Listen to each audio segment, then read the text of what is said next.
Bueno, muy buenas tardes, espero que se oiga bien, bienvenidos.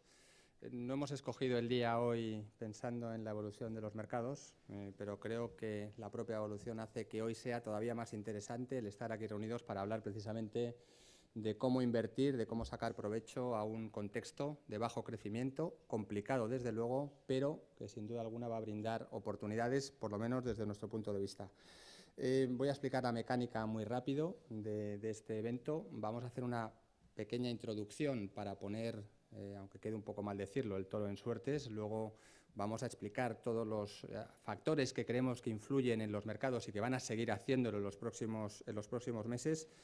Les hemos dejado un papel, a la entrada creo que se ha repartido un papel donde pueden formular las preguntas. Al final del coloquio que mantendremos Daniel y yo, pueden formular estas preguntas, las pueden entregar, habrá unas secretarias que recogerán los papeles y las preguntas. También lo pueden hacer por Tresis o a través de Twitter en hashtag #Tresis2FEP, está puesto aquí abajo, se ve fácil, por si quieren formular alguna pregunta, si queréis formular alguna pregunta por Twitter.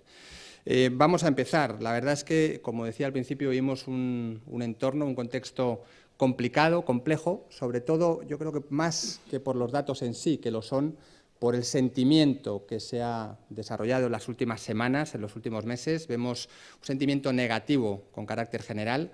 Y yo creo que todos los datos que vamos a manejar en este primer momento indican o van en esa dirección. ¿Y por qué? Pues básicamente porque estamos en un mundo muy endeudado, en un mundo en el que los países desarrollados están muy endeudados, significativamente endeudados, sobre todo el sector público, y que además mantienen un crecimiento muy bajo. Esto además en un contexto de ausencia prácticamente total de inflación.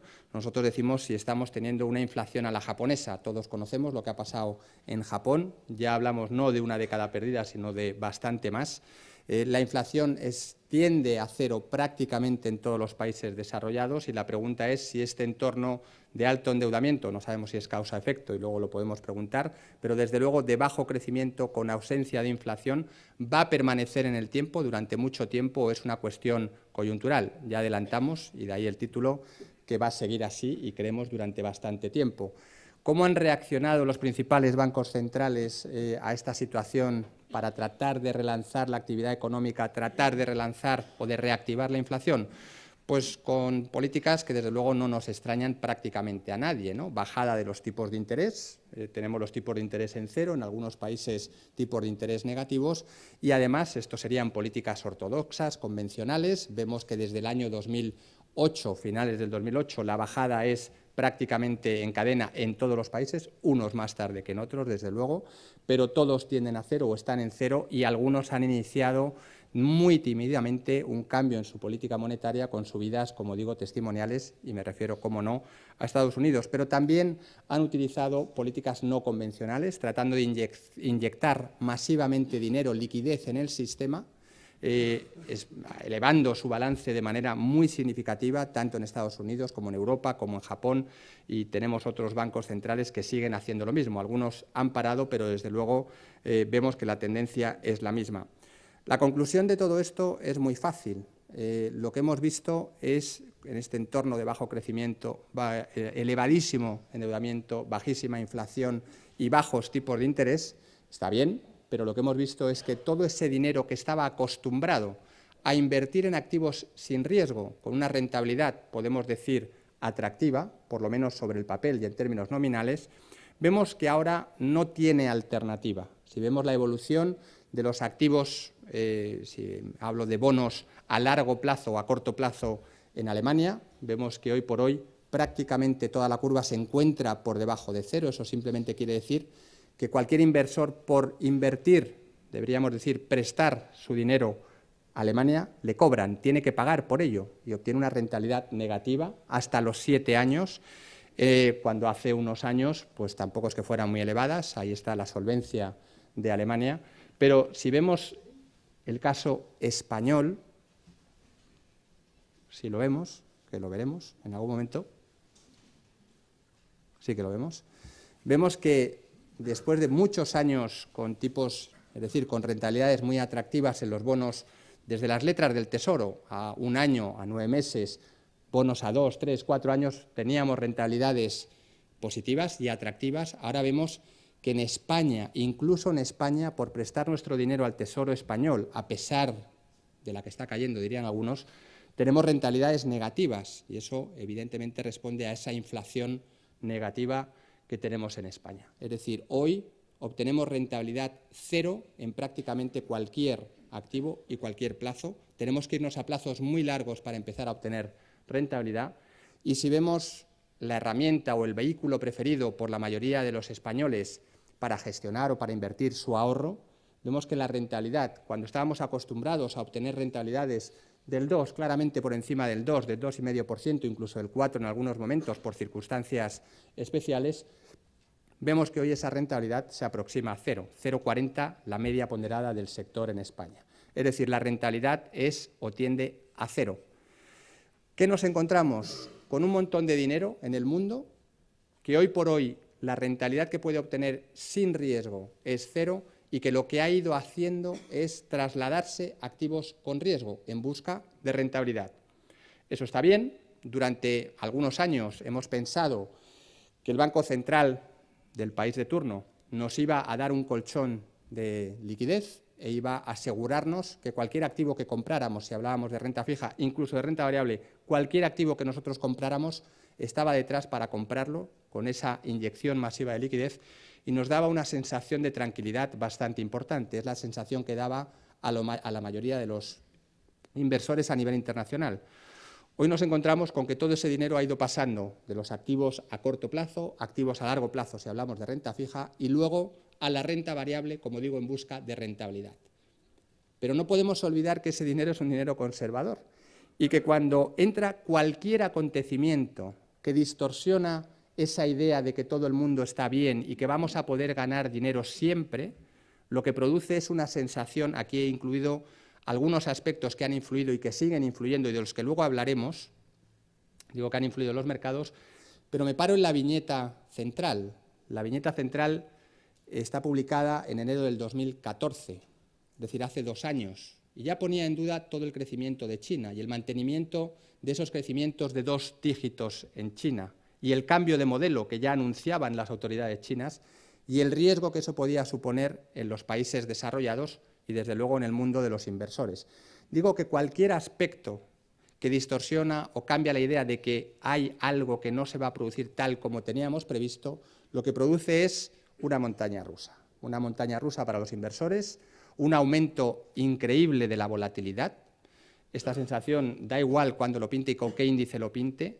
Si repasamos los últimos 12 meses de los mercados desarrollados, de la bolsa desarrollada, de las bolsas de los países desarrollados, vemos un aumento progresivo de la volatilidad y simplemente no hace falta que miren los números, les doy el dato, quiero calcular o quiero contar más de 14 movimientos de más de un 5% arriba o abajo, al alza o a la baja, más de 14 movimientos, 8 de los cuales han sido superiores al 10%. Por si alguien no entiende el concepto de volatilidad, creo que esto lo explica bastante bien.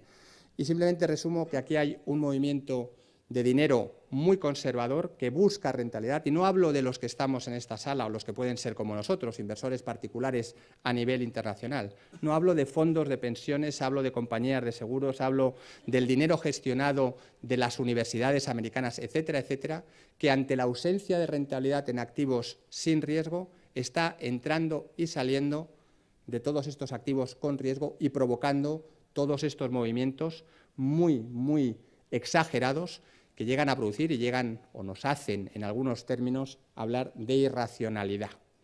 Pues bien, todo esto, la trampa está muy clara, estamos atrapados con nuestro dinero en activos que no ofrecen ninguna rentabilidad, sin riesgo, y si queremos obtener rentabilidad tenemos que empezar a asumir riesgo. El problema es que cuando lo hacemos nos encontramos con la montaña rusa. Vamos a hablar a partir de ahora de cómo vemos el mundo, de esos factores que he mencionado, que hemos mencionado antes, ¿no? De China, de Estados Unidos, de Europa, del crecimiento, no crecimiento, de si esta situación es coyuntural o es estructural. Para ello lo vamos a hacer con Daniel Lacalle. Yo creo que todos Le conocéis, Daniel lleva con nosotros varios meses, es el director de inversiones de nuestra gestora, es economista, escritor, y creo que nos va a dar una visión bastante profunda de todos estos aspectos. Vamos a hacerlo en forma de coloquio y, como digo, si hay preguntas, desde luego serán bien recibidas.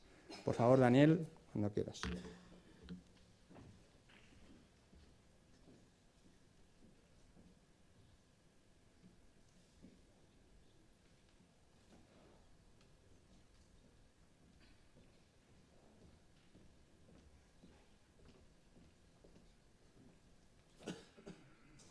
Muy bien, pues como digo, un día apasionante, hoy que los mercados han caído o están cayendo, no sé lo que están haciendo ahora, pero esta mañana abrían con una pequeña, incluso subida, y luego han terminado, por lo menos el nuestro, cayendo del orden del 3%. Me lo soplan por aquí delante y no sé cómo terminará Estados Unidos, pero desde luego no es un día tranquilo, como creemos que no va a haber demasiados, digo de tranquilidad. Bueno, vamos a empezar por algunos aspectos que son los que creemos que están dirigiendo el mercado, por lo menos en los medios así se nos hace ver. China, la preocupación de China. China es el principal factor de preocupación en los mercados. ¿Es exagerado cómo está China? ¿Qué crecimiento podemos esperar de China? ¿Realmente es preocupante y por qué? Daniel. Yo creo que China es el principal factor de preocupación porque también era el principal factor de esperanza.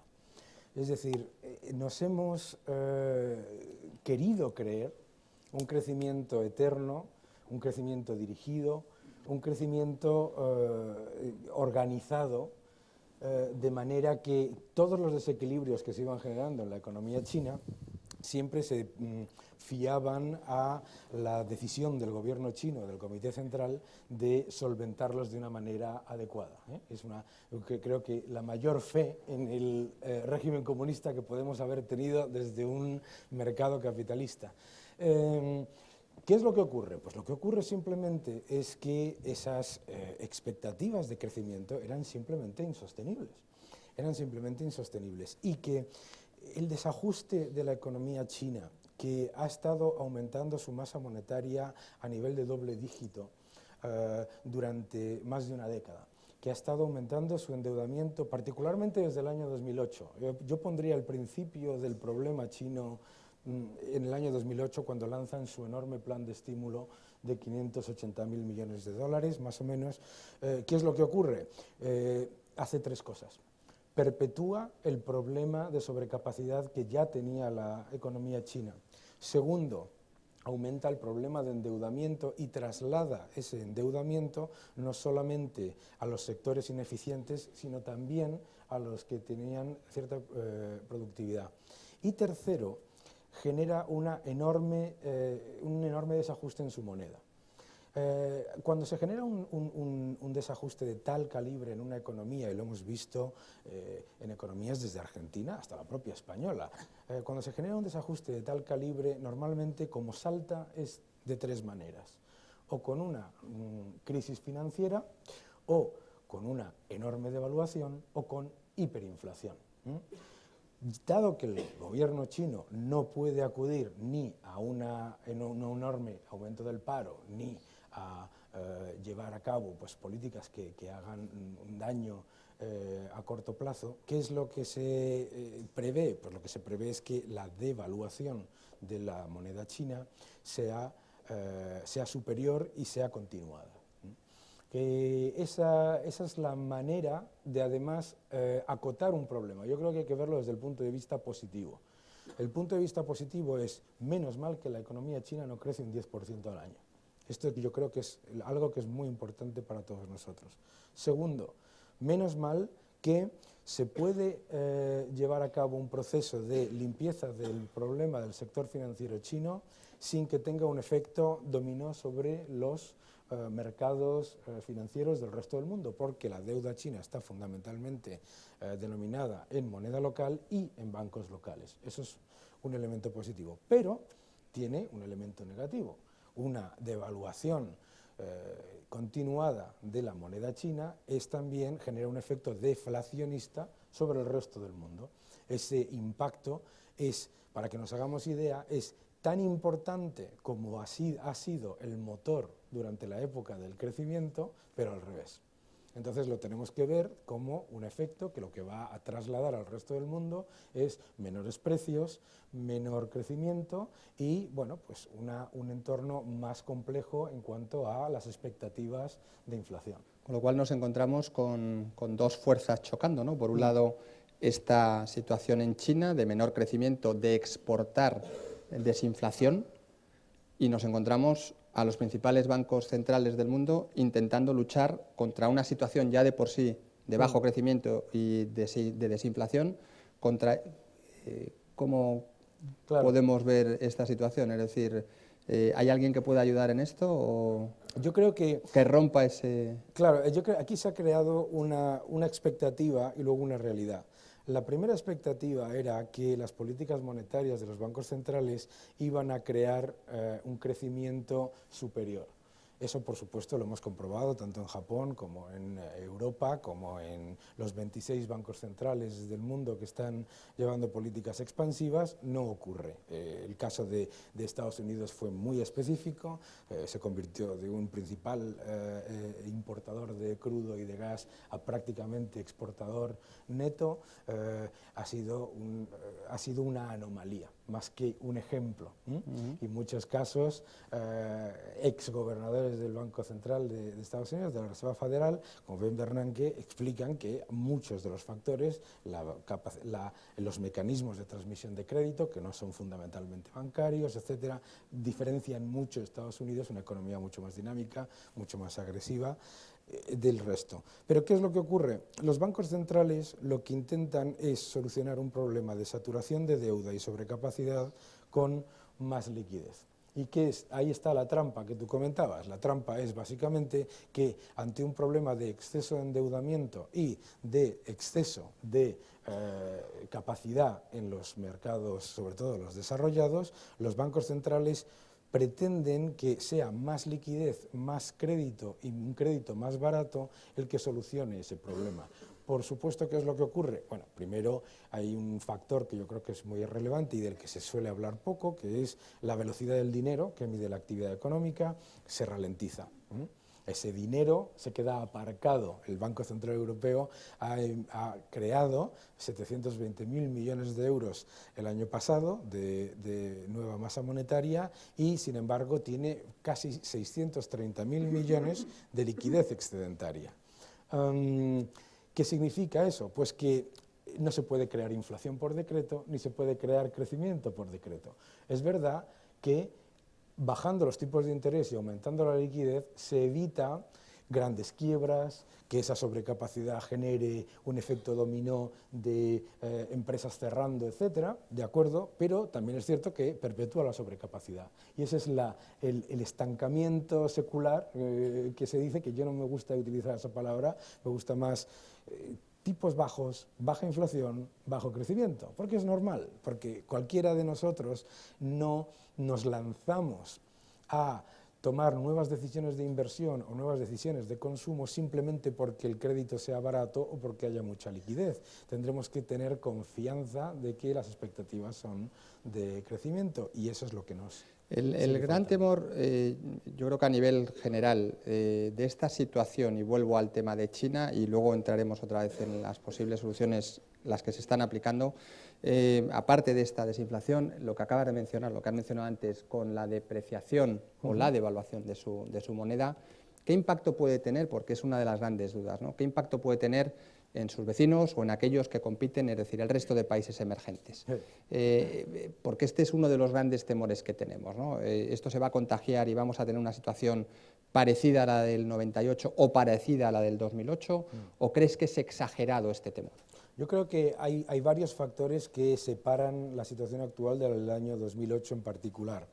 El hecho de que ante una caída rápida y muy agresiva de las materias primas, los bancos centrales de los países emergentes decidiesen, yo creo que bien hecho, no sostener su moneda, sino devaluar y mantener las reservas de dólares en el máximo posible. El año pasado las reservas de dólares de los mercados emergentes no cayeron más de un 2%. Eso es muy positivo, porque se hizo exactamente lo contrario en el año 2008-2009. Se pensaba que la crisis solamente iba a durar un año, se tiró de reservas para sostener las monedas artificialmente y se creó una crisis financiera al quedarse sin reservas para atender a los pagos de deuda. Yo creo que eso es un elemento muy importante y muy diferente de aquella crisis.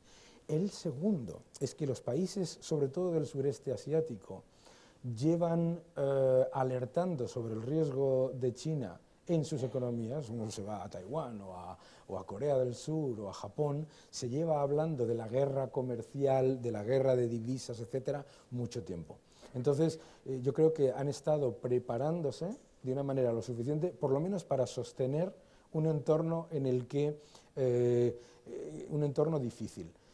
El caso más paradigmático yo creo que es el de Japón. Japón es la economía que está más expuesta al crecimiento chino.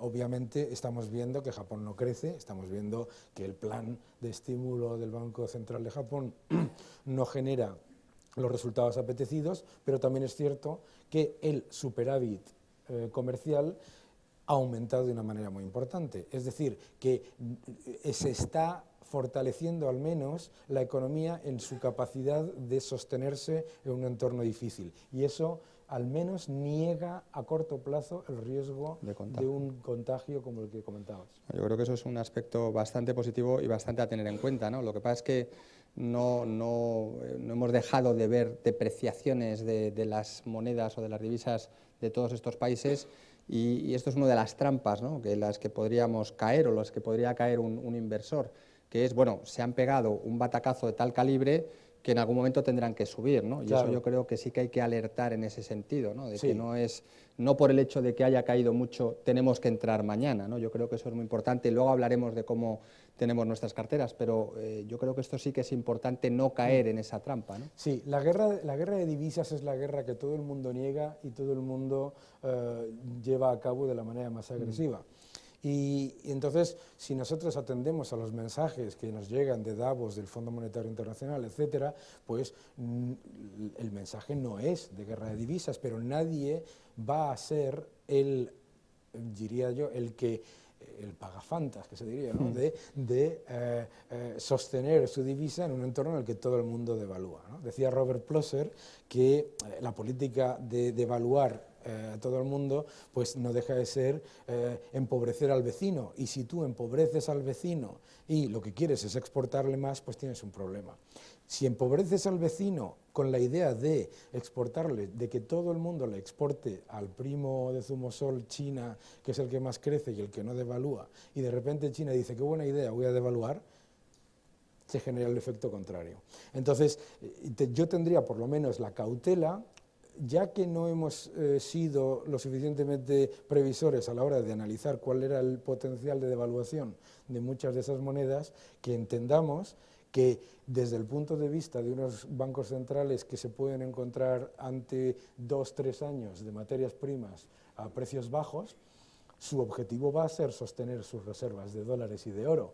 Por lo tanto, no van a estar allí para sostener la moneda. Exacto. Hay una cosa que me permito compartir, ¿no? Que miraba esta tarde para ver si tenía una idea equivocada, porque se dice, ¿no? El estallido de la burbuja en China, el estallido, entre otras, de la triple burbuja, entre otras la bolsa, con el desplome de la bolsa de China y el impacto que eso puede tener en el crecimiento de China por los propios chinos, ¿no? Lo que invierten. Y claro, veía el dato y efectivamente la bolsa de China, la de los chinos, ¿no? Si se me permite la expresión, ha caído la módica cantidad de un 50% desde el verano. Pero a 12 meses, en euros, a pesar de la depreciación, de lo que llevamos de depreciación del yuan, se sigue ganando, si es que hubiésemos podido invertir en esa bolsa, que tampoco es tan fácil, pero se sigue ganando un 12%. No hay prácticamente ninguna bolsa de ningún país desarrollado de los últimos 12 meses que gane dinero. Corrígeme si no es así, ¿no? Es decir, que también hay que poner las cosas en perspectiva. La bolsa de China, desde enero del 2015 a junio, que es cuando estalla y empieza a desplomarse, había subido un 118%. Es decir, digo por poner las cosas en perspectiva, ¿no? Claro. Que creo que es importante. El segundo gran temor, hemos hablado de China, hemos hablado de los países emergentes, que creemos que la situación desde luego no es como se está pintando con ese riesgo de caída en dominó, pero el otro gran factor es el petróleo. Las bolsas caen porque baja el petróleo, y es verdad que el petróleo lleva un desplome curioso, ¿no? Hablábamos en verano del 2014 de $120, ahora estamos en 30 y ahí luchando con los 30, ¿no? ¿Tiene sentido hablar de que las bolsas caen por la caída del petróleo? O sea, ¿por qué hay este contagio? Y hablo de cosas tan absurdas como que la bolsa de Suiza, la correlación de la bolsa de Suiza con el precio del petróleo se aproxima a 1, cuando, si no me equivoco, en Suiza no se produce petróleo, ¿no? Ni tampoco hay una industria ligada al petróleo. Entonces, ¿cómo entendemos este factor? No, decía el secretario general de la OPEP que al petróleo se le echa la culpa de todo cuando sube y cuando baja. Y tiene toda la razón, porque no es cierto. O sea, no es verdad que las bolsas reaccionen al petróleo. El petróleo, como el resto de materias primas, como el cobre, como el carbón, como el gas, el gas no el de Estados Unidos, que es muy regional, sino el global, lo que está reaccionando es a las estimaciones de crecimiento que se están revisando a la baja, adicionalmente de lo más importante, el factor más importante en el petróleo es la enorme competencia que hay entre los productores por un entorno de sobrecapacidad, un entorno de exceso de suministro. Entonces, y eso es otro elemento importante a la hora de diferenciar con el año 2008. No es lo mismo que el petróleo baje porque hay exceso de oferta y una competencia entre productores, a que el petróleo baje porque hay un credit crunch. Eso es muy importante. Entonces, el tema del petróleo para mí es la consecuencia. ¿Consecuencia de qué? Primero, llevamos 5 años consecutivos con exceso de capacidad en el mercado de materias primas. Pero durante todos esos 5 años siempre se ha estado diciendo por parte de los analistas que el año que viene se ajusta la oferta y la demanda y que todo iba a ir bien. ¿Qué es lo que ha ocurrido? No solamente no ha ocurrido, sino que ese exceso de capacidad en cobre, en petróleo, en carbón ha ido aumentando. Bueno, entonces, ¿qué es lo que pasa? Pues se ha generado un efecto, digamos, saturación mayor. El segundo, que yo creo que es el importante, es todas las estimaciones de ajuste del suministro y la demanda en el petróleo asumen un crecimiento de la demanda de 1,8 millones de barriles al día. Si el mundo no va a crecer un 4%, sino un 2 y pico por ciento o menos, pues obviamente la demanda no crecerá eso. Entonces, el que piense que lo que necesitas es un ajuste desde la oferta, se encuentra con 3 problemas. El primer problema es que si ajustas desde la oferta, es decir, que acuerden los productores recortar producción, lo único que vas a conseguir es acelerar el proceso de transferencia tecnológica a otras alternativas. Pero segundo, y más importante, es que solamente con que la demanda crezca lo que creció en el año 2013, el ajuste que tendrías que hacer está negado por un crecimiento de demanda menor. Entonces yo creo que los productores lo que están haciendo es lo que debe hacer un productor en un entorno en el que hay exceso de suministro. Los más eficientes producir el máximo posible y que los menos eficientes ajusten. Esto lo resaltamos, lo resalto, y lógicamente es algo que creo que es importante tener en cuenta, porque cuando hablamos de trampas u oportunidades es porque en momentos en los que le dan a los mercados de una manera tan importante como estamos viendo en las últimas semanas, y le dan a todo, es cuando surgen oportunidades. Si vemos que hay sectores, y lo vimos el año pasado en Europa, ¿no? Aquellos sectores vinculados de alguna manera a la producción, explotación, transporte, etcétera, de materias primas en cualquiera de sus facetas, tuvieron un comportamiento claramente negativo, pero hubo otros sectores que tuvieron un comportamiento muy positivo, con rentabilidades próxima a los 2 dígitos.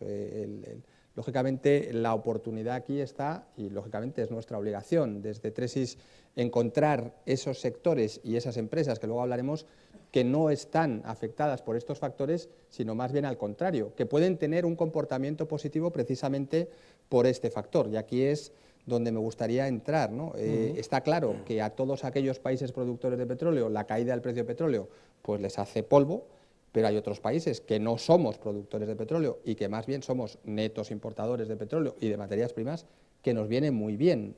Efectivamente.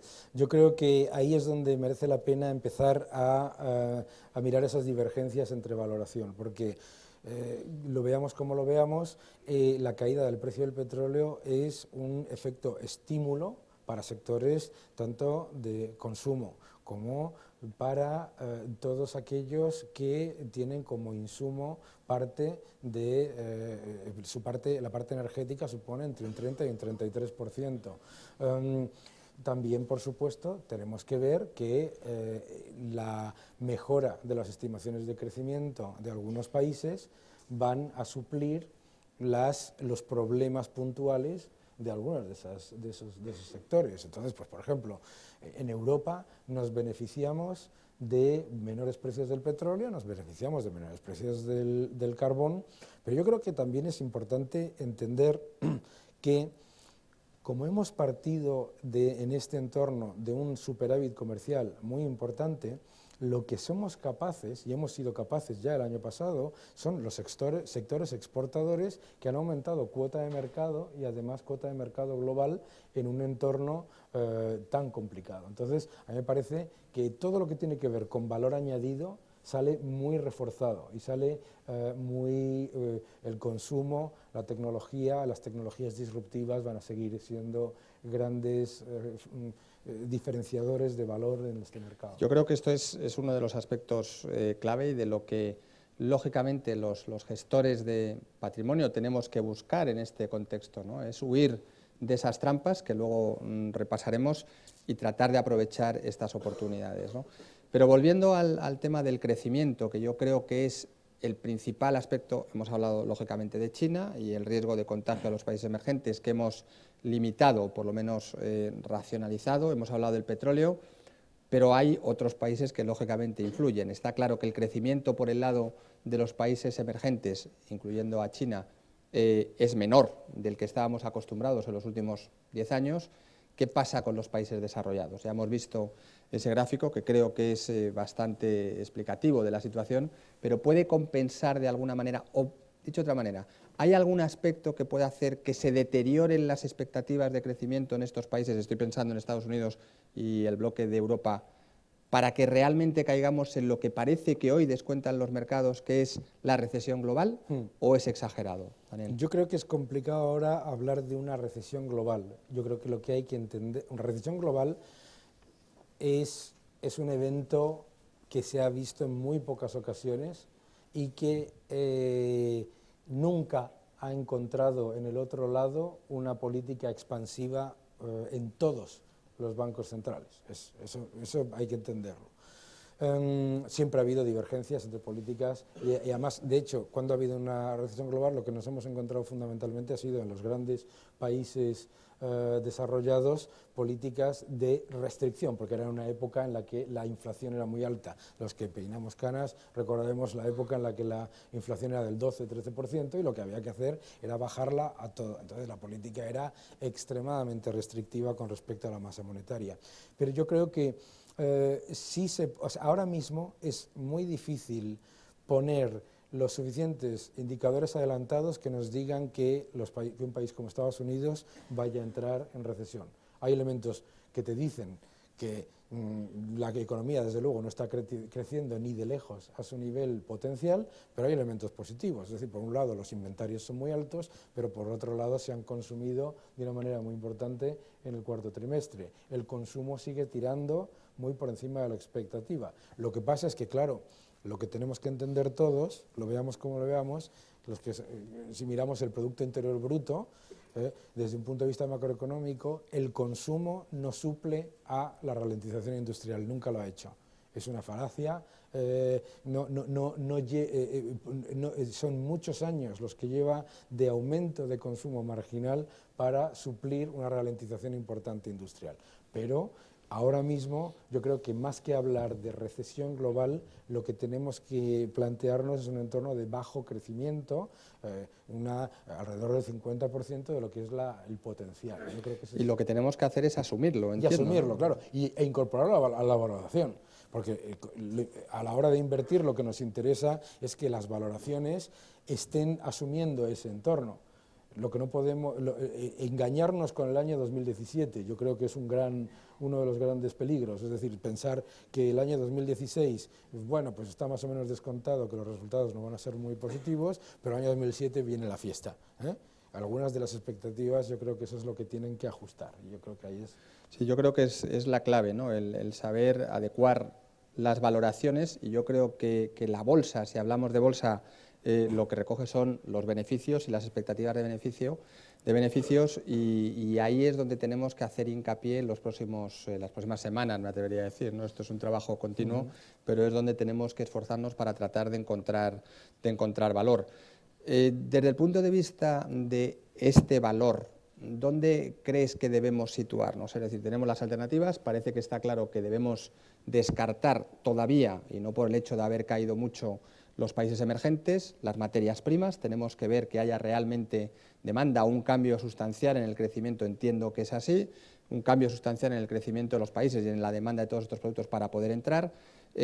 Vamos a dejarlo por el momento aparcado. Desde el punto de vista de renta variable, si hablamos de países desarrollados, ¿hacia dónde nos dirigimos? Que yo creo que es la clave en los próximos meses, ¿no? Habiendo visto caídas generalizadas de índices y de sectores, digo generalizadas en todos los países desarrollados, ¿no?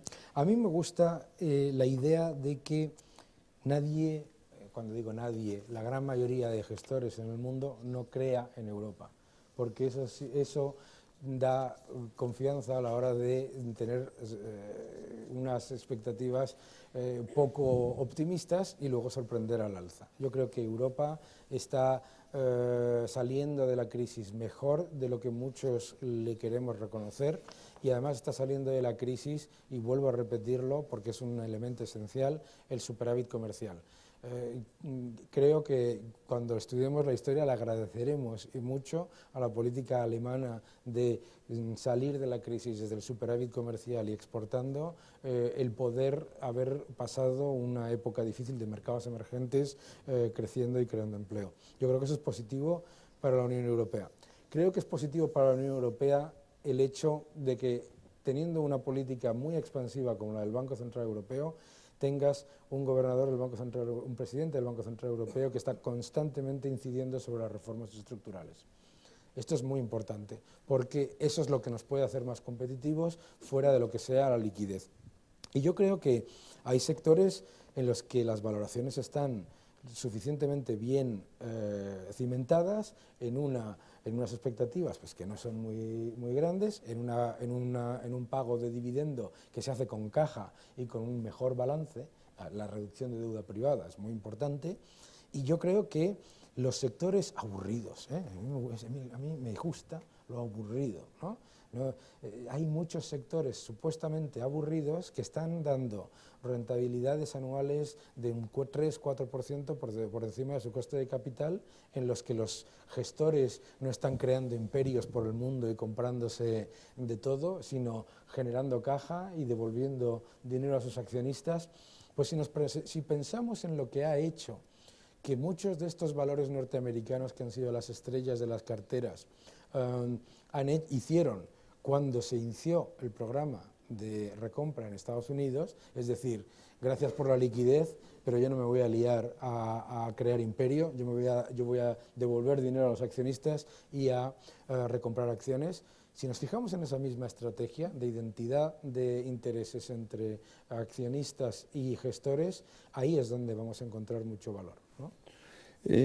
Antes de pasar el turno y de coger preguntas, que seguro que hay un montón de preguntas y podremos profundizar en muchos aspectos, vamos a hacer un repaso de las trampas desde nuestro punto de vista. Hemos, creo que, dejado bastante claro que el escenario de bajo crecimiento a nivel mundial es algo que está aquí para quedarse, de baja inflación. Tampoco vemos, por lo menos a corto plazo, ningún aspecto que nos haga pensar que la inflación va a repuntar de manera considerable en los próximos meses. Es decir, bajo crecimiento, baja inflación, bajos tipos de interés en este contexto. No hemos hablado de Estados Unidos, pero evidentemente Estados Unidos ha iniciado un cambio de política monetaria, como decía al principio, testimonial, ¿Esto va a ser la tendencia como era antes o era lo habitual? Cuando se anunciaba una era evidentemente la primera de varias seguidas. ¿O crees que esto se va a ralentizar y no va a ser tan intenso? Yo creo que eso es un aspecto. Yo creo, sí, yo creo que si vamos a la Reserva Federal, yo creo que la política de la Reserva Federal va a ser la misma, es decir, repetir una y otra vez, una y otra vez, una y otra vez hasta que lo sepa el último ciudadano de Arkansas que van a subir los tipos de interés y avisar. Y avisar. Y habrá gente, nos gustan mucho las teorías conspirativas, ¿no? Habrá gente que dirá, no me lo creo. Entonces, ellos volverán a decir, lo vamos a hacer. Y lo van a hacer. Y lo van a hacer porque es urgente y porque es necesario y porque no hay ninguna lógica. Si el escenario es el que yo pienso, que es de bajo crecimiento, no es de recesión, para subir, para bajarlos, para mantener la política como está actualmente. ¿Que Estados Unidos puede entrar en un proceso recesivo? Si entra en un proceso recesivo con un bajísimo desempleo y con el aumento de renta disponible que supone los bajos precios del petróleo, mucho cuidado, subirán los tipos de interés. Porque tienen que tener armas. Porque o sea, al final el Banco Central funciona como el bombero pirómano, que tiene que tener armas para solucionar algunos de los entuertos que ha creado él mismo, con toda su buena voluntad. Entonces hay que tener en cuenta, no intentemos ir un paso por delante de lo que se dice que se va a hacer. Porque nadie aquí está mintiendo. A mí me preocupa mucho y esa es una gran trampa, que si dice Arabia Saudí que va a producir todo lo que pueda, tú digas, ajá, creo que producirá menos. Que si la Reserva Federal te dice que va a subir los tipos de interés, tú digas, no lo creo. Creamos de verdad lo que dicen estas cosas, porque creo que no nos damos cuenta, en Estados Unidos en particular, que la guerra de divisas les beneficia como moneda de reserva global y por lo tanto el supuesto impacto sobre sus bonos a 10 años que pudiera tener un entorno en el que China u otros países venden los activos de menor riesgo, se compensa con todos los ciudadanos norteamericanos que compran bonos a 10 años que dan un 2 y pico % de rentabilidad. Tengamos en cuenta que hay un incentivo para reforzar esa política. Yo lo que me plantearía en Estados Unidos, en cualquier caso, de nuevo, es la selección. Estados Unidos tiene unas compañías magníficas y sobre todo tiene unas compañías, ahora que nadie nos oye, en la que los gestores tienen muchísimas acciones. Y eso siempre hace que sus intereses estén más cerca de nosotros que compañías de otros países donde los ejecutivos tienen otros intereses diferentes. Y van a continuar trabajando porque esa situación se mantenga. Y yo creo que hay que analizar pues, compañías en las que toda esa enorme caja generada va a continuar volviendo como dividendos y como recompra de acciones, que seguirá siendo el motor de la bolsa norteamericana en un año en el que los beneficios probablemente no acompañen, ¿no? Bueno, entonces, por repasar el contexto, yo creo que queda claro, incluso en el hipotético caso de que Estados Unidos, que creemos que así será, ¿no? que ya que lo han dicho, igual que el año pasado, que lo dijeron y lo repitieron, y así fue a final de año con la subida, aunque fuera pequeñita, del 0,25%, creemos que a lo largo volverán a subir tipos a lo largo del 2016.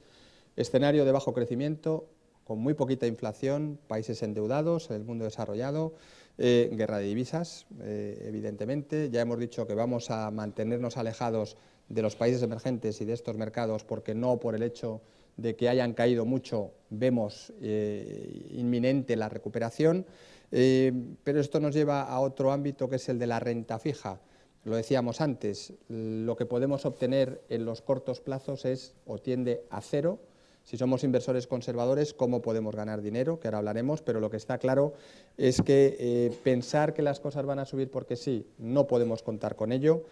El desequilibrio o un poco el riesgo asimétrico que existe entre tomar riesgo en activos de renta fija que ofrecen unas rentabilidades, por supuesto en negativo, ni se nos ocurre, pero incluso en las que tienen rentabilidad positiva, o nos vamos a muy largo plazo y por tanto tenemos que asumir la volatilidad que supone tener mucha duración o invertir a muy largo plazo, o desde luego tenemos poco margen de actuación. Eso es algo que tenemos que tener también en cuenta. Es una de las trampas, la renta fija, pero al mismo tiempo, si somos inversores de largo plazo también y no nos preocupan los movimientos del corto, podemos obtener mediante gestión o carteras de bonos con cupones del 2-3%, podemos obtener esa rentabilidad que hoy por hoy, teniendo en cuenta dónde está la inflación, no deja de ser atractiva. Y eso es algo que tendremos que aprovechar. Yo creo que la principal trampa con la que tenemos que luchar, y por supuesto seguro que hay preguntas, es el sentimiento, este cóctel de noticias negativas con el que nos hemos encontrado en este mes de enero, con lo que nos desayunamos, yo creo que el día 4, cuando empezó el año, digamos, en los mercados, con esa situación geopolítica entre Arabia e Irán, el tema del petróleo, los datos de China de desequilibrio. Este cóctel, y además de situaciones políticas que a nosotros nos tocan de lleno, son los que están haciendo, y creo que es el principal o la principal trampa, porque nos puede llevar a la tentación de decir hasta aquí he llegado, no quiero asumir ningún riesgo más, me planto. Yo creo y miro al auditorio y veo algunas caras que ya lo han planteado, ¿no? Y este es el riesgo en el que cuando vemos movimientos, como he señalado antes, de recuperación del 10%, es verdad que hemos visto decaída, si hablamos de las bolsas desarrolladas, desde diciembre hasta ahora han caído un 20%, pero también es verdad que ha habido rebotes del 5, del 6, del 8, del 10% de manera muy rápida. Si no estás en el mercado, lógicamente te quedas fuera y te quedas fuera por bastante tiempo, ¿no? Entonces esto yo creo que es el principal temor, que es el sentimiento. Lógicamente lo que tenemos que hacer es tener muy claro cuál es nuestro perfil de inversión, la clave está ahí, ver qué riesgo estamos dispuestos a asumir. Nosotros resumo nuestras carteras para concluir y pasaros la palabra o las preguntas. Para aquellos inversores más cautelosos tenemos el porcentaje de renta variable, o de riesgo debería decir, porque incluyo la renta variable y los activos de renta fija a largo plazo. Digo que tenemos el porcentaje más bajito desde el año 2008. Y no pasa nada, y vamos a estar así. En aquel entonces nos refugiábamos en bonos de deuda pública o en deuda pública a largo plazo porque había valor, como hemos visto en el gráfico. Hoy estamos en liquidez y no nos duele en prenda. Lo que pasa es que la volatilidad también da oportunidades. Y hay fondos, si hablamos de carteras de fondos, o hay activos que compran y venden volatilidad, y ahí es donde también vemos oportunidades. La volatilidad es muy alta, si yo quiero comprar volatilidad me cuesta muy caro, pero si la quiero vender me dan mucho dinero por ella. Y en nuestras carteras tenemos gestión alternativa de inversores cautelosos que van a aprovechar esta situación. Por tanto, poca exposición al riesgo tradicional, a la deuda pública a largo plazo, a la renta variable, el porcentaje de riesgo más bajo, y no me cansaré de repetirlo, desde el año 2008. Lo que sí que pido es paciencia, porque el resto de activos que tenemos en cartera deberían funcionar bien en este entorno. En la cartera tipo, de un inversor tipo equilibrado, tenemos también una exposición a renta variable bajo para lo que son nuestras carteras. Estamos en el entorno del 30-35%, es bajo para lo que son las carteras de Tresis, muy diversificada y apostando por sectores en los que ha comentado Daniel. Apostamos por ese tipo de gestores y pensamos que ahí, una vez pase y nos quitemos todos estos temores y todos estos miedos, tendremos oportunidades de ganar y de volver a la rentabilidad histórica de estas carteras, que ya conocéis, del entorno del 6% anualizado y auditado desde hace 10 años, y vemos que será posible, pero eso sí, hay que asumir vaivenes como los que estamos viviendo. Y en las carteras arriesgadas, desde luego, vemos que tener liquidez es interesante porque habrá oportunidades muy buenas para invertir, para entrar y sacar en todos estos sectores rentabilidades de ese nivel, de ese entorno del 9% que tienen nuestras carteras. Por tanto, señores, si somos cautelosos, hay que estar dispuestos a asumir el riesgo y, si no, estar dispuestos a obtener rentabilidades muy bajitas. Pero no pasa nada, porque habrá oportunidades. Por tanto, paciencia. Desde luego vamos a prestar todo el interés posible en analizar a los gestores y en analizar los sectores y los valores para tratar de encontrar esas oportunidades y, desde luego, alejarnos de todas estas trampas que hemos comentado. paso, vamos a ver, que seguro que sí, que hay un montón de preguntas y estaremos encantados de... Creo que nos pasan aquí.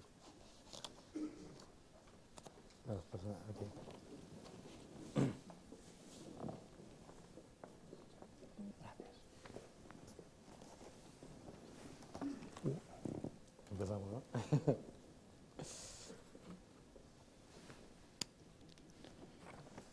Voy a empezar de la primera, y así va. Esta viene de Twitter. Desde un punto de vista geopolítico, ¿qué países tienen más músculo para soportar la situación actual de los mercados? Desde un punto de vista geopolítico. Desde un punto de vista geopolítico, ¿qué países de todos se refiere? Pero no especifica, no entiendo especifica que sobre de el todos. petróleo, ¿no? Incuestionablemente, desde un punto de vista geopolítico, si miramos la balanza financiera, sería lo que nos hace ser más confortables con la capacidad de sostener un entorno como este. Obviamente, Estados Unidos, Japón y el Reino Unido, incuestionablemente. Siempre lo han sido, por otro lado. Creo que no le sorprende a nadie la respuesta. Si lo que se refiere, que a lo mejor es a los países productores de petróleo o petroestados que pueden sostener esta situación mejor, pues incuestionablemente los que no tienen prácticamente deuda, ¿no? Arabia Saudí en particular, que con un 19% de déficit del año pasado tiene un 19% de deuda, que cualquiera de nosotros en los países desarrollados estaríamos muy envidiosos, ¿no? Entonces, bueno, yo creo que hay que verlo desde ese punto de vista. Y desde luego, a nivel global, esos tres países tienen el menor riesgo con respecto a un entorno como el que hablamos, porque son los que tienen la balanza financiera más importante. Tenemos, yo creo que más preguntas que nunca, y la verdad es que, por lo que todavía voy por menos de la mitad, muy interesantes. No sé si hacerlo por según me llegan o cómo hacerlo, porque son todas muy interesantes, la verdad. Hay una, la primera, que leo: ¿qué influencia tienen los algoritmos en las oscilaciones bursátiles? Ninguna. Ninguna. Yo lo plantearía, quizá el planteamiento son todas las órdenes masivas automatizadas de compra y de venta, sí, los ETFs, bueno, quizá por ahí sí que podamos... Yo creo que en un entorno en el que, precisamente en un entorno en el que los grandes fondos de largo plazo y los inversores más cautelosos deciden retirarse del mercado, son los que compran. Y yo creo que hay que valorarlo. Yo, por lo menos, tengo una opinión bastante buena, que es que son generadores de liquidez y que no tienen y no han demostrado hasta el día de hoy ningún tipo de impacto sobre los fundamentales. El propio libro de Michael Lewis, Flash Boys, que os recomiendo que leáis, muestra que durante todo el periodo de máximo esplendor de estos algoritmos, el inversor minoritario se ha beneficiado de una manera muy importante. Entonces, la duda es si producen más volatilidad, ¿no? Bueno, es que la volatilidad no nos venía mal, ¿eh? Recordemos que nos habíamos acostumbrado a un nivel de volatilidad absolutamente muy peligroso, tan peligroso que ha generado esa percepción de inexistencia del riesgo.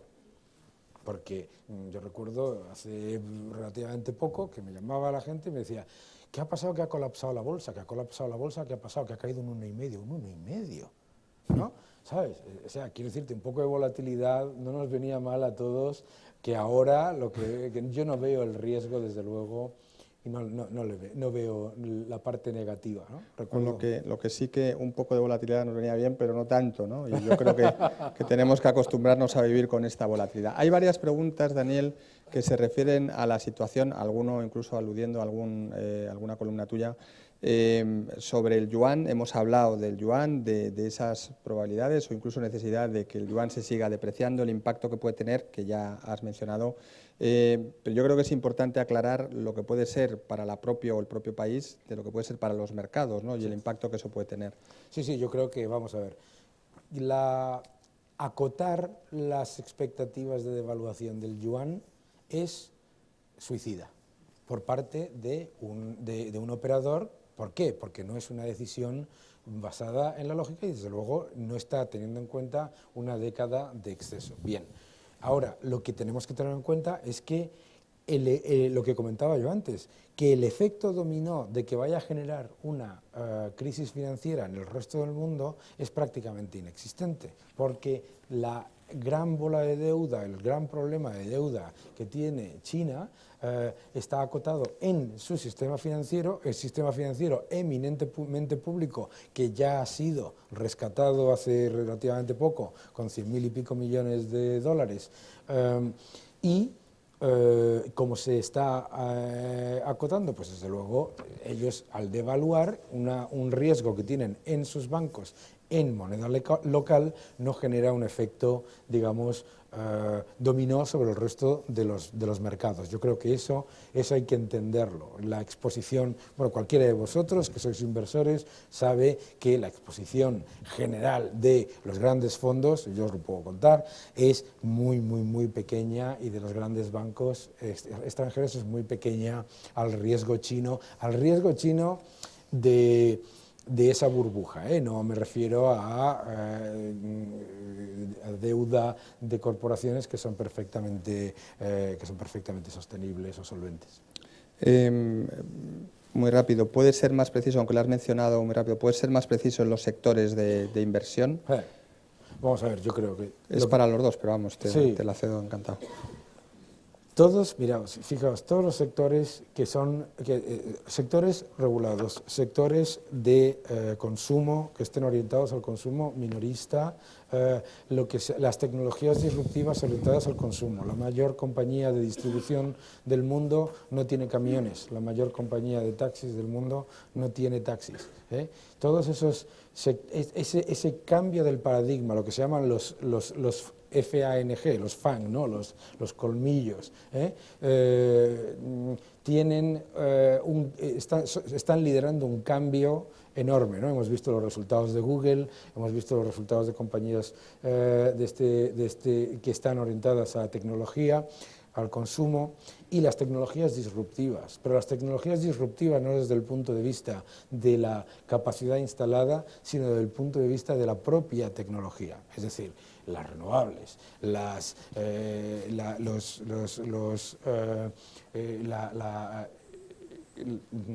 biosanidad, ¿no?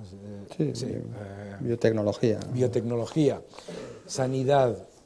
Hay muchos sectores que están generando rentabilidades muy positivas, pero no pensad en ellos desde el punto de vista de las empresas rentistas, sino de las que están generando la tecnología que está cambiando esos y una pregunta aquí, en sentido contrario, la plantea como ¿por qué están cayendo tanto los bancos? Podría ser, ¿y los bancos no se incluyen entre estos sectores favorecidos? No, al final, a ver, los bancos... Yo tengo un amigo que decía que una acción de un banco es el halo de esperanza que hay entre sus activos y sus pasivos, ¿no? Bueno, un banco no deja de ser una entidad que está muy endeudada a la hora de prestar para lo más cercano al ciclo. Si tienes un entorno de bajos tipos de interés y bajo crecimiento, su capacidad de generar márgenes superiores es menor. Su capacidad de generar aumentos de beneficios es menor. Sus préstamos de alto riesgo en los mercados emergentes aumentan. ¿Significa eso que va a generarse una crisis financiera? No. ¿Por qué? Porque la diferencia es que desde el año 2008 la banca, sobre todo la europea, está aumentando el capital de máxima calidad en torno al 1% anual. Si cualquiera de nosotros piensa en el año 98 o en el año 2008 con una banca con un 11,5% de core capital, diría, no me lo creo, ¿no? Entonces, los bancos están mucho más saneados, pero están expuestos al ciclo. Los múltiplos se comprimen, igual que el de una minera o el de una petrolera, que está muy expuesta al ciclo y que tiene una enorme intensidad de capital orientada a ese ciclo. Y eso no significa ni que vayan a caer, ni que vaya a haber un entorno, digamos, de pánico, sino simplemente que, bueno, pues con tipos bajos, los márgenes de intermediación son bajos. Con crecimiento bajo e inflación baja, los márgenes también son bajos, ¿no? Esto es una de las trampas también que podríamos ver, ¿no? Los bancos europeos han sufrido muchísimo en los últimos meses, los españoles en concreto bastante, por factores que todos conocemos, unos por unos y otros por otros, y podríamos decir, bueno, pues es el momento de comprar bancos, ¿no? La realidad es que, y esto lo enlazo con otra pregunta de renta variable española, sí o no, la realidad es que no vemos, digamos, demasiado valor en los bancos europeos. Por supuesto que habrá excepciones, pero creemos que está muy bien para comprar sus bonos, porque por este aspecto de la solvencia y de la dotación de capital que han ido teniendo en los últimos años, son muy atractivos para los bonistas. No creemos que vayan, desde luego, a tener problemas, pero desde el punto de vista de la rentabilidad para el inversor, pues, o para el accionista, bastante menos, ¿no? Y además cuando hemos visto, como digo, distintos aspectos, y luego ya habría que entrar.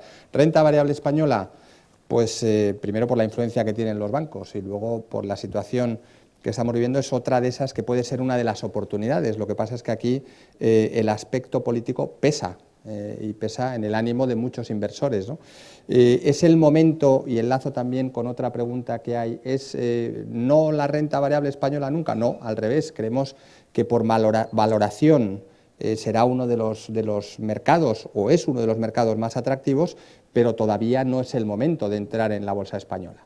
Igual que hay otra pregunta que dice que hay algunos fondos españoles que están apostando claramente por las materias primas a largo plazo. No hemos dicho en ningún momento que no invertir nunca más en materias primas. Hemos dicho que creemos que no es todavía el momento y, por tanto, estemos fuera, porque no por el hecho de haber caído mucho, igual que los bancos, tienen que rebotar. Digo que creo que es importante. Ahora bien, como bonistas, desde luego, es uno de los sectores en los que invertimos y nos gusta invertir a largo plazo en bonos de bancos. Creemos que hay, desde luego, oportunidades, ¿no?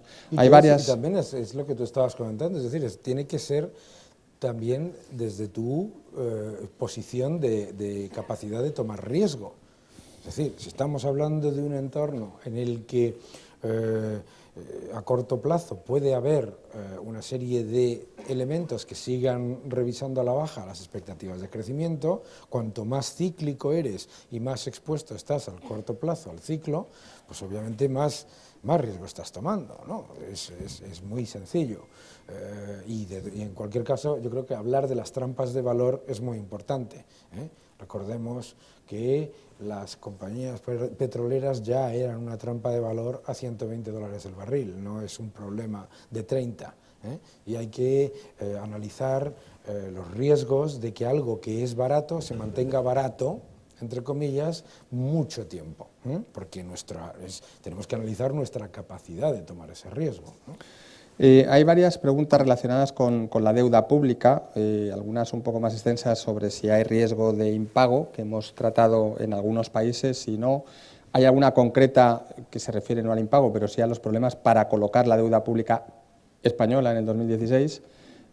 Puedan impagar los emergentes, es decir, en términos generales yo creo que la parte de emergentes hemos ido contestándola, no hay un riesgo excesivo, corrígeme. Las propias agencias de calificación estiman un aumento del ratio de impago de los países emergentes que no llega todavía a la mitad de lo que fue en el año 2008 o en el año 98.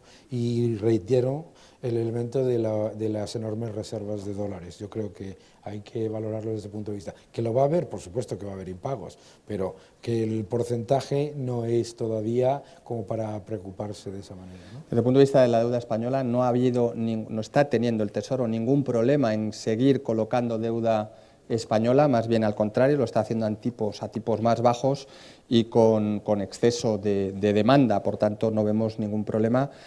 Nosotros en las carteras creemos, como decía antes, que hay un riesgo asimétrico, es decir, la rentabilidad de los bonos a largo plazo españoles hoy están dando el 1,60, fluctúa. Si no tienes prisa con una inflación en cero, pues 1,60 no está mal, pero es verdad que la fluctuación, y es verdad que todos valoramos los activos a precio mercado, pues habría que, como digo, ponerse la venda y no mirarlo, porque las fluctuaciones van a ser muy importantes. De todas maneras, como digo, es un riesgo asimétrico, una rentabilidad del bono alemán al 0,50, pues creemos que podemos asumir otro, digo, con una duración 7 u 8 años, pues habría que, o hay otros activos que merecen más la pena, ¿no? Pero desde luego, por contestar exactamente a la pregunta, no vemos que haya ningún riesgo en que España siga colocando su deuda y de momento a tipos más que atractivos, ¿no? Antes has dicho, y te toman la palabra, Daniel, sectores aburridos, ¿no?, que pueden ser interesantes, y nos preguntan si son aburridos también la agricultura, el agua, se puede invertir en estos sectores, el cambio climático y todo lo que se habla del cambio climático puede influir en la toma de decisiones de alguna manera, o puede haber algún fondo, algún gestor que esté invirtiendo en este tipo de sectores. La agricultura, el agua desde el punto de vista de infraestructura sigue siendo muy atractivo, y además son sectores pues que las compañías de agua son compañías que están dando una rentabilidad por dividendo anual garantizada por el exceso de caja, que no tienen que invertir prácticamente nada y que tienen, bueno, pues un negocio regulado, ¿no? El sector agrícola sale muy beneficiado de la caída de las materias primas, pero también tiene esa volatilidad. Yo creo que lo más importante del sector agrícola, desde mi punto de vista, es todas aquellas compañías que están apostando por la tecnología para aumentar y mejorar la calidad del suministro de alimentos para el tercer mundo y para otros. Yo creo que algunas de ellas que están a veces denostadas desde un punto de vista de opinión pública, son compañías con auténtico potencial a largo plazo, ¿no? Son tendencias que sí, que en algún momento se recogerá el valor, ¿no? Lo que pasa es que hay poca conciencia, ¿no? Nosotros, y ya aprovecho para hacer un poco marginal de publicidad, nosotros tenemos unas carteras que llamamos socialmente responsables, que invierten en productos socialmente responsables, es decir, fondos de inversión que están catalogados como tales, con una serie de tendencias, están dando unas rentabilidades mejores, y esto lo digo porque invirtiendo en estos activos, con este marchamo, con este sello, hay gente que puede pensar que no tienen o que renuncian a rentabilidad. Eso es. La realidad en el caso de las carteras de Tresis es que en los últimos 2 años, que es desde que las estamos gestionando, es que dan una rentabilidad incluso mayor que las carteras, entre comillas, normales. Por tanto, os invito a preguntar a los asesores en qué consisten, porque no renuncia a esa rentabilidad, antes al contrario, ¿no? Preguntan, Daniel, si mejor en función del crecimiento o el valor para invertir en empresas. Yo creo que en general la combinación siempre es importante. O sea, el crecimiento por el crecimiento no sirve de nada, ¿no? Y lo hemos visto en muchas ocasiones cuando sobre todo es muy apalancado. Yo creo que tienes que tener, yo creo que hay que cambiar el chip, hay que buscar crecimiento en el estado de cash flows. Crecimiento no de beneficio contable, con el beneficio es una opinión, sino de caja, que la caja es una realidad. Entonces, yo creo que lo que hay que mirar es esa doble vertiente, sin olvidar que esté a un precio razonable, pero ese precio razonable siempre va teniendo en cuenta que genera rentabilidades por encima de su coste de capital. Y yo creo que compañías donde lo que crezca es la generación de caja. De hecho, a mí particularmente, yo casi prefiero compañías en las que el beneficio neto no crezca demasiado, pero que el free cash flow yield, es decir, el diferencial de caja libre, sea el que esté creciendo. A mí me gusta mucho más eso porque es donde viene una oportunidad a medio plazo de que aumenten su autocartera o aumenten dividendos. Una pregunta relacionada con los fondos soberanos. ¿Qué crees que pueden hacer ante la caída del precio del petróleo? ¿Están vendiendo, no están vendiendo? ¿Esto puede ser un factor desestabilizador en los mercados? Es decir, la venta de activos puede ser uno de esos factores que está hoy influyendo a día de hoy en los mercados, ¿o crees que es un aspecto que dejará de tener? Los fondos soberanos no suelen tomar decisiones basadas en la volatilidad, y si os acordáis del año 2008 o si os acordáis de los principios de los 90, tampoco actuaban de esa manera. Hace poco un ejecutivo de una compañía internacional me comentaba que lo contrario, que muchos de esos fondos soberanos soberanos lo que están haciendo es aprovechar este entorno para diversificar sus exposiciones a precisamente pues, valores seguros, con una generación de caja positiva y que diversifique fuera de su territorio, digamos, estatal. Fondos soberanos han cometido un pequeño error en la época de la expansión monetaria de los 3 QEs, que ha sido, estando muy expuestos al ciclo a través del petróleo o de las materias primas, aumentar exposición al ciclo con valores ultracíclicos. Yo creo que están moviéndose a diversificar y eso no deja de ser positivo. Hay una pregunta interesante, ¿no? ¿Por qué invierten los inversores o pagan por comprar deuda pública? En el caso bien de las letras a corto plazo española o los bonos alemanes, y se puede estar tranquilo en fondos de renta fija a muy corto plazo. Yo contesto esta segunda, por supuesto que sí, depende de lo que tengan dentro. Claro. Hay bonos a muy corto plazo que no tienen riesgo de duración, pero que están invirtiendo en empresas o en países que no merecen toda la credibilidad o garantía. Por tanto, depende mucho de qué inviertan o en qué inviertan estos fondos, por supuesto. En líneas generales, la respuesta es que sí, es una forma de invertir la liquidez, pero desde luego, a raíz de todo lo que hemos visto, tengan muy claro que la rentabilidad que van a dar esos productos es muy baja. Y si diera rentabilidades más altas, hay que desconfiar, porque eso significa que están invirtiendo en activos con mucho más riesgo de lo que se supone que pueden hacer. Y hemos tenido casos el año pasado con algún banco en concreto y con algunos otros activos que han tenido un comportamiento negativo. Por tanto, la mejor recomendación es analizar, o que alguien, para eso estamos nosotros, analice lo que tienen esos productos dentro de la cartera, ¿no? ¿Y por qué invierten? Fundamentalmente la razón por la que un inversor decide invertir en bonos con rentabilidad ligeramente negativa son 3, ¿no? Una, por diversificar algo que tenga muy poco riesgo, y es decir, pues a lo mejor pierdes un poquito, pero te da muy poco riesgo, ¿no? La famosa frase de Jim Rogers, que me devuelvan mi dinero antes que tomar mayor riesgo. La segunda es que estimes que puede haber un entorno deflacionista. Si hay deflación y tú pagas un 0,1, 0,2% por el bono, en realidad tienes una rentabilidad positiva para tu dinero, estás ganándole a la deflación. La tercera puede ser una guerra de divisas. Si tú tienes exposición en divisas o divisas que se están devaluando de una manera muy importante y compras en un bono en una moneda que no se devalúa o que se devalúa muchísimo menos y que tiene un retorno, tu rentabilidad real es positiva. Esa era la razón por la que la gente compraba, si os acordáis, bonos suecos cuando lanzaron los bonos con rentabilidad negativa.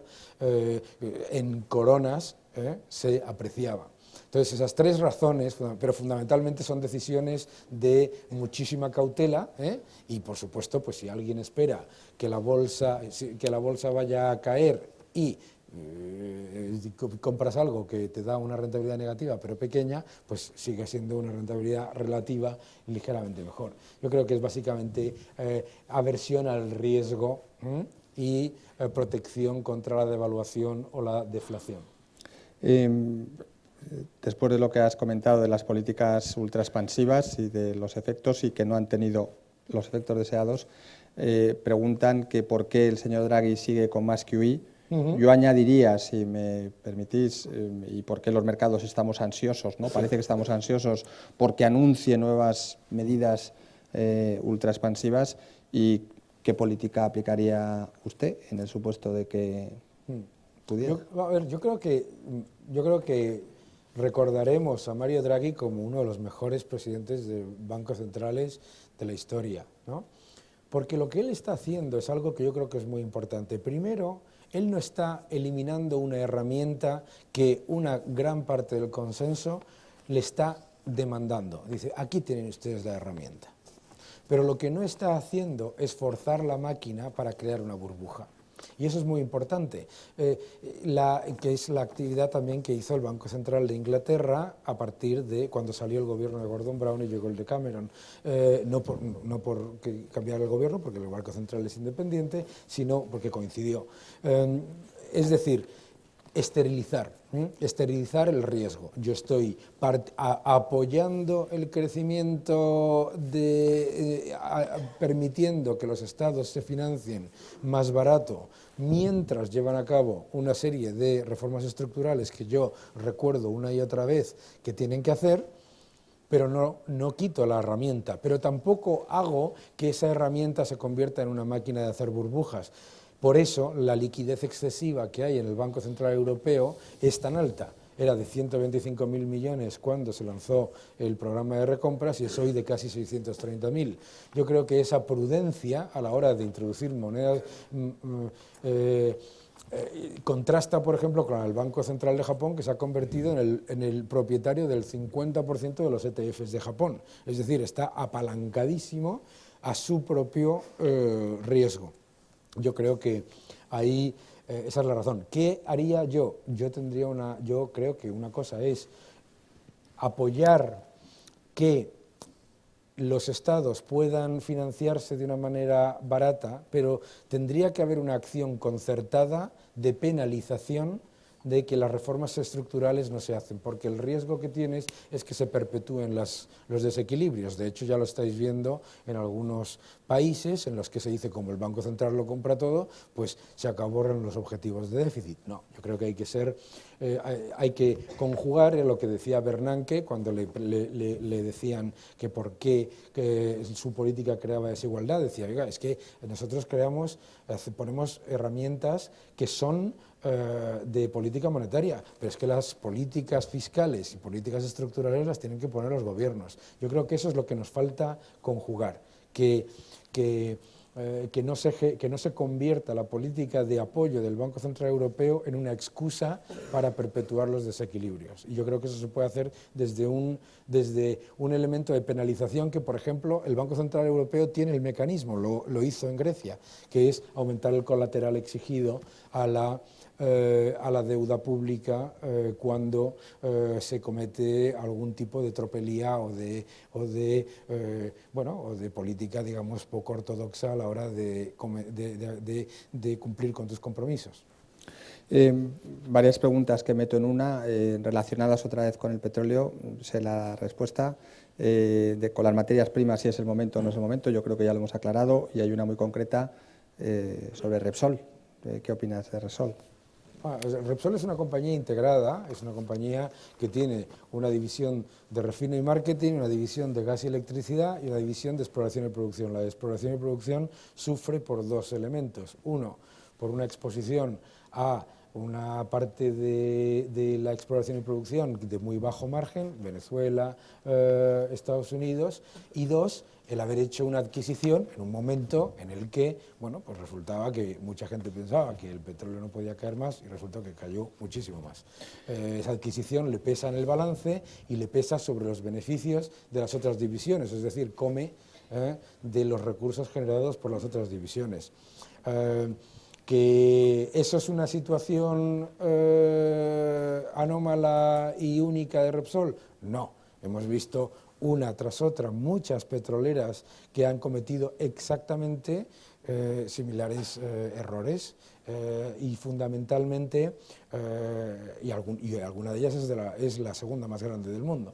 Entonces, yo creo que es el momento de llevar a cabo un proceso de reestructuración, reducir deuda, reducir las expectativas de dividendo y... Esta es la pregunta clave, ¿no? Porque te la he formulado un poco con trampa, porque luego añadía basándose en el dividendo. Claro. Y esto lo enlazo con otra pregunta que surgía sobre los fondos, si es momento para invertir en acciones de alto dividendo o en fondos de dividendo.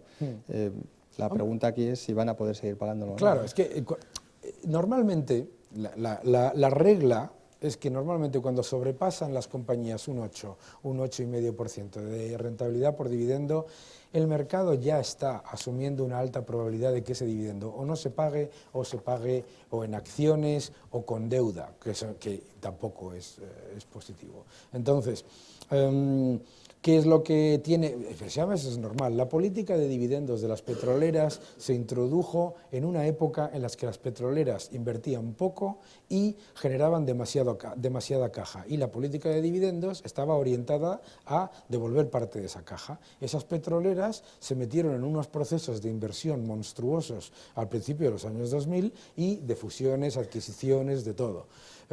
Entonces esa política de dividendos está obsoleta porque está orientada a otra época, a una época en la que los precios eran otros, la estrategia era otra y la capacidad era otra. Entonces yo creo que hay que evitar, hay que mirar la caja, mirar el balance y decir, ¿es esto sostenible? ¿Esto se puede hacer? Bueno, pues si es complicado, la rentabilidad por dividendos, sobre todo hay una cosa que para mí, y lo llevo diciendo, esto no es una novedad, lo llevo diciendo desde el año 2007 a las mineras y petroleras. La rentabilidad por dividendo no les ha permitido ni generar mayores rentabilidades con respecto al mercado, ni aumentar sus múltiplos, ni generar mayores crecimientos. Entonces, esa política de dividendos tiene que desaparecer. O eres Exxon, que lo que hace es pagar lo que le sobra. Todo lo demás son entelequias. Entonces, esa es una política, es mi opinión.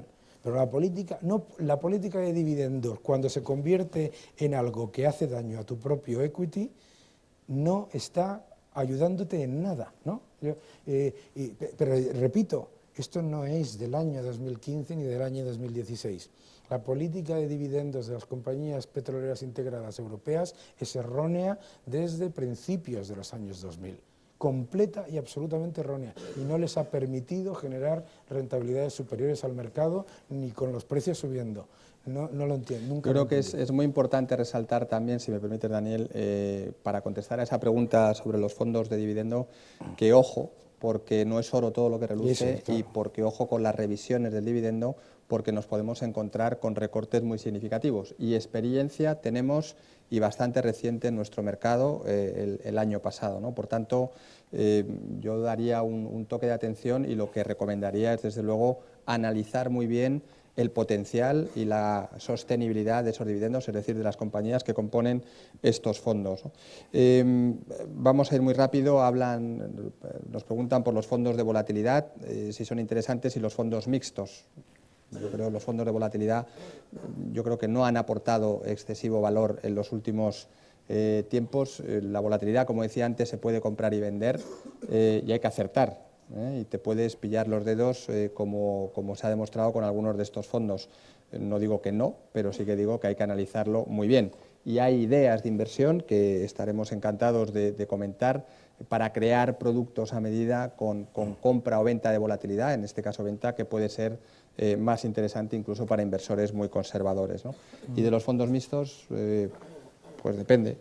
Pues yo creo que, claro, esto es como cada maestrillo tiene su librillo. Yo creo que depende del gestor y sobre todo de ver hasta qué punto están realmente ofreciendo el producto que nuestro perfil de riesgo dice. Esta es la clave. O sea, a mí lo que me preocupa a veces de los nombres es que le pongas un nombre a algo que da la sensación como de que es de bajo riesgo y que en realidad es de mayor riesgo. No pasa nada si tu perfil como inversor es arriesgado, pero yo creo que... Bueno. Estamos viendo este año ya, y toda esta situación de bajísimos tipos de interés, lo que hemos visto en los últimos 2 años, además con la necesidad por parte de las entidades financieras de generar comisiones con ese margen de intermediación cero, generar comisiones y por tanto vender productos fuera de balance y generar más comisiones, y los nombres que les ponen pues son los que son.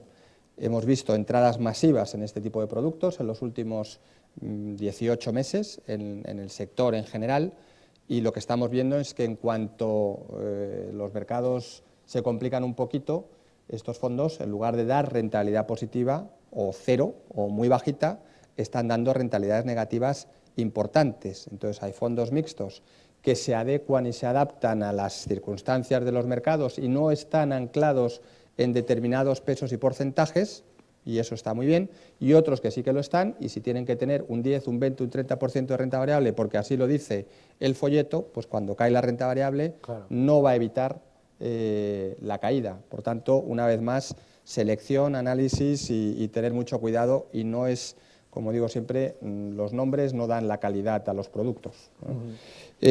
Varias preguntas, y yo creo que hay muy sutiles preguntas que me sorprende, de carácter político. Simplemente, Si hay algunas que lo plantean como si se resuelve el tema político, ¿desaparecerá la volatilidad del mercado español? No. No, o sea, yo creo que pues la volatilidad está, ¿no? La incertidumbre política afecta a los mercados, ha afectado a la bolsa en Italia, ha afectado a la bolsa en Portugal y afectaba a la bolsa en España antes de desde octubre más o menos, y eso hay que entenderlo porque obviamente pues uno toma el IBEX, bancos, energéticas, constructoras, pues obviamente tienen una importante parte de su negocio expuesto al riesgo español. Que será un momento en el que probablemente el mercado, sobre todo los inversores extranjeros, decidan empezar a mirar empresas españolas, probablemente, porque ahora mismo esto es un hecho, ¿no? Y no podemos negarlo. Ahora mismo hay mucha gente que simplemente dice, es que no entiendo nada, ¿no? Entonces, prefieres estar desde la barrera. Si encima hay un riesgo global, pues adicionalmente. Pero yo creo que el gran efecto positivo será cuando, primero, no solamente se confirme una certidumbre a nivel político, sino dos, que esa certidumbre sea pro crecimiento y pro creación de empleo, que es lo que ha hecho que España fuese el sitio donde más dinero entró a principios del año pasado y el anterior, ¿no?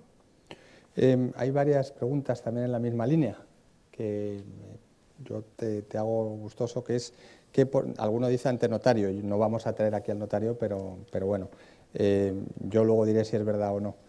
¿Qué patrimonio tienes o vas a tener en Tresis de tu patrimonio personal? Dicen, insisto que no está aquí el notario.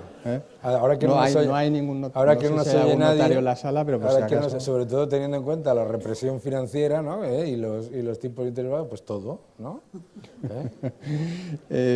Bueno, al hilo de esto y para dejar tranquilo a Daniel, vamos a terminar con otra pregunta, que es ¿qué podemos esperar de las carteras de Tresis en los próximos meses? Yo lo voy a alargar un poquito por aquello de curarme en salud y voy a decir algo que llevo diciendo prácticamente desde hace 8 o 9 años.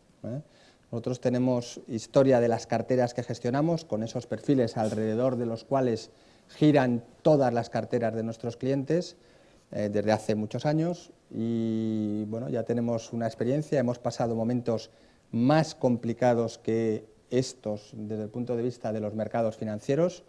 Hemos vivido guerras, invasiones, atentados, quiebras, recesiones importantes y los resultados están ahí, como digo, están auditados y digo que para los próximos, vamos a decir, 12 meses me atrevería a decir, no sé si ante notario, pero creo que no hace falta, que la rentabilidad será parecida a la que han obtenido nuestras carteras en los últimos años, ¿no? Pues próximo o entre el 2 y el 3% para las carteras más cautelosas, que será una rentabilidad real muy atractiva teniendo en cuenta dónde está la inflación, en el entorno del 5 o 6% para las carteras equilibradas y en el entorno del 8%, 9% para las carteras arriesgadas.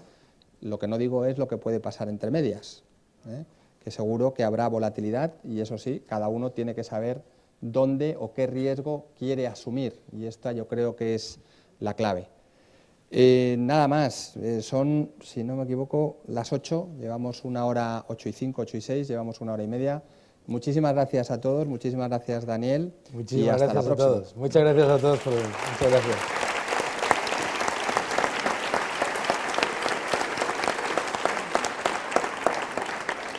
Pues muy bien.